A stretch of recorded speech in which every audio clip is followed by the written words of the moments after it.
وہ اسٹینڈرڈز یوں ہو جائیں وہ ہو جائیں.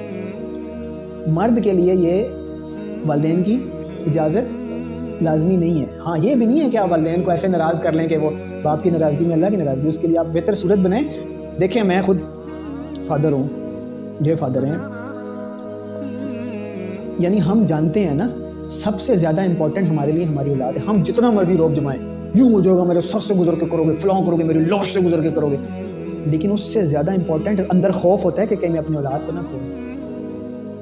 میں پیرنٹس کی سائیکی آپ کو بتا رہا ہوں, جتنا روب جمائیں گے نا اتنا ہی ان کو خوف ہے کہ کہیں ہو نہ جائے. میں یہ نہیں کہہ رہا کہ آپ اس کو بلیک میل کریں, لیکن والدین کو بھی پتا ہوتا ہے اس کے نکاح تو کرانا ہی ہے نا, شادی کرانی ہے, کتنی دیر ہم اس کو روک سکتے ہیں, کرانی تو ہے ایک نہ ایک دن. تو ان کو یہی ہوتا ہے کہ جتنی دیر, ماں کو یہ ہوتا ہے جتنی دیر میرا رہنا صحیح ہے. لیکن ماں کو بھی پتا ہونا چاہیے, اگر کوئی مائیں سن رہی ہیں, جتنی جلدی آپ اس کو اس کا حق دیں گے, اس کا ایمان مکمل کریں گے, اس کے اندر بغاوت نہیں آئے گی.